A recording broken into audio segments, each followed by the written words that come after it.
Hello, ladies and gentlemen. Thank you for joining us for Bloggers Blurb with Josh Lockhart.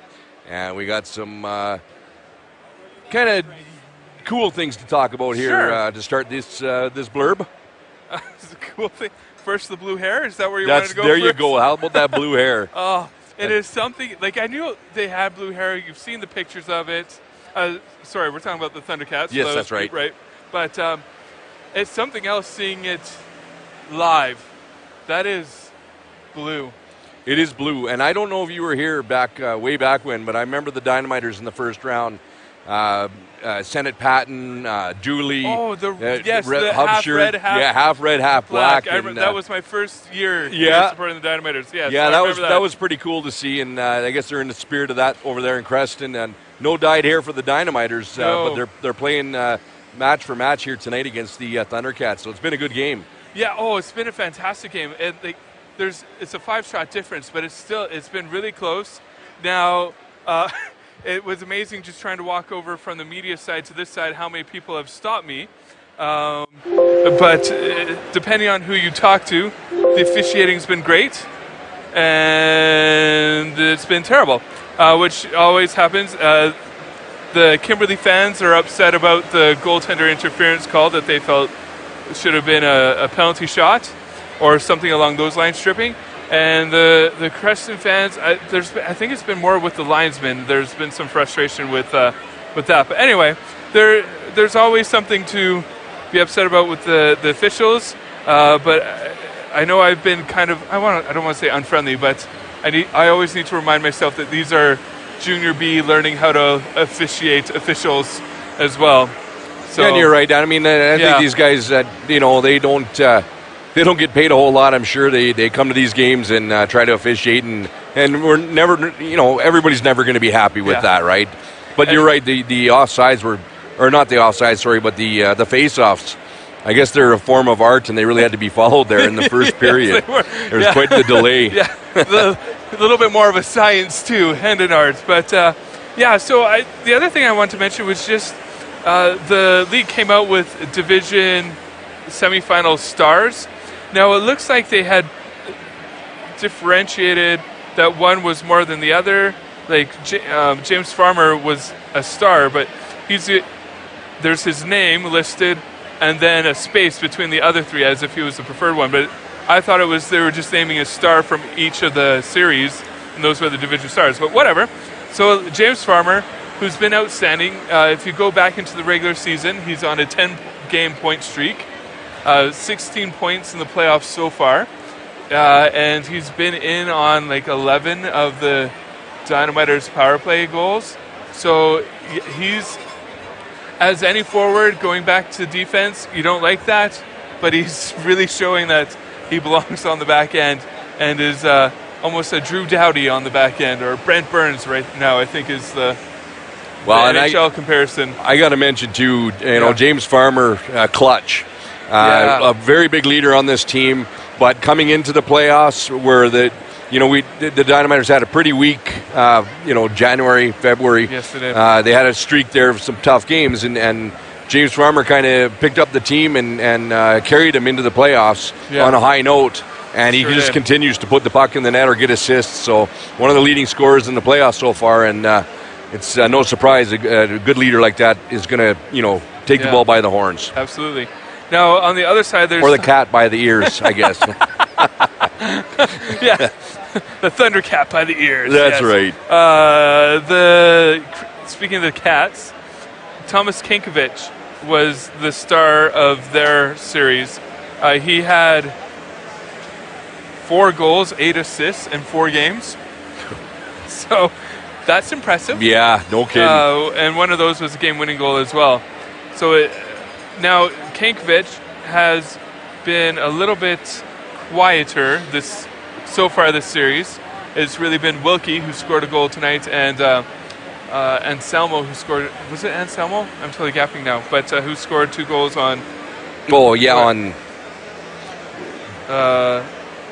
on Wednesday there. Yeah, I think it was Austin Anselmo. I could be totally wrong, and someone will correct me, I'm sure. But I believe that's. And I honestly can't read Jim's writing, and I don't even know who scored the second goal there. Oh, the second goal. That was Wilkie. The second goal was scored by 71. Oh, it was okay. Yeah. Who I want to pronounce as Kaleniuk, but I think it's Kaleniuk. Kaleniuk, yeah. That's what we say, and we're always right. So always. So that's those pieces there that I want to highlight. Now there was something else you wanted to talk about. I can't remember. Yeah, I just think this series is very evenly matched so far. The skill for skill, the talent for talent. What sides would you watch? What things would you watch on for other? They're obviously different teams. They got different skills, but they're both fast skating teams. They both got a lot of talent. Do you think that the age factor and the, I guess the experience on the Creston side might overwhelm the Dynamiters at times? Yes, so where I would say I'm noticing that is the Thundercats are doing a great job of stick handling their way out of their end when they're breaking out. That, for me, has been impressive to watch on their end. And Kimberly has been sending 3 players in on the forecheck. So that's where I'm afraid Kimberly could get burned, is when Preston stick handles around those forecheckers, and then they've got a 3-on-2 or 2-on-1 going down the other end. So that, for me, is where I'd be watching the Thundercats, because that's been their strength.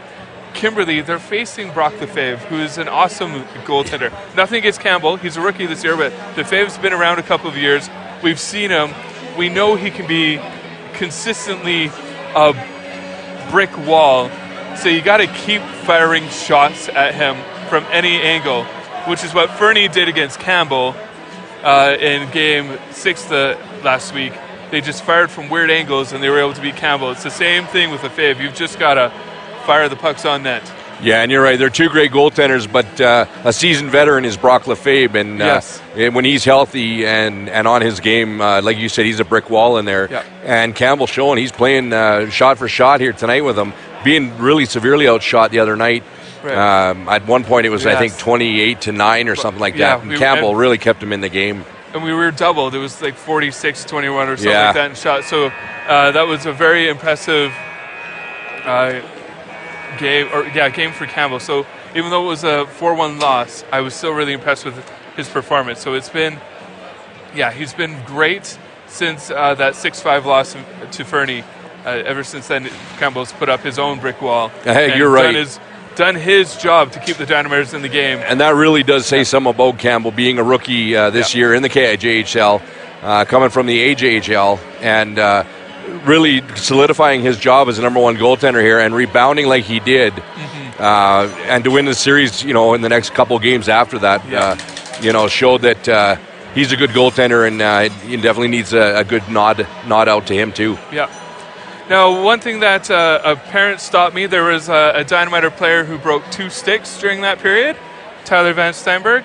Apparently it's his birthday in a couple days, I think on Sunday.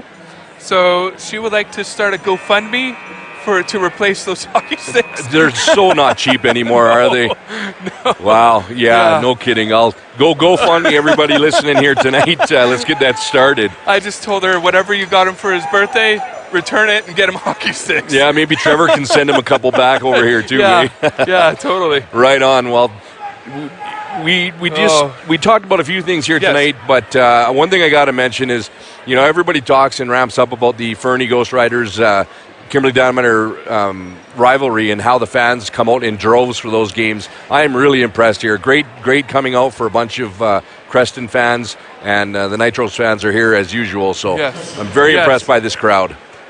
Absolutely, and I'm impressed with just the fans that have turned out from Creston as well. Yes. So and their banner waving or flag waving fan is here, and him and I have somehow become friends just because we're the fans of the other team. That's right, frenemies. I saw your tweet. And Brooke Andrusiak, I think is how you say that. Yeah. And I talked to him earlier there too, and he's pretty pumped to be here. Yeah. And you guys kind of laugh and you banter back and forth. But we do. One of my best friends is a big Flames fan, and I'm a Canucks fan. So well, that's too bad because I'm a Flames fan. Well, jeez.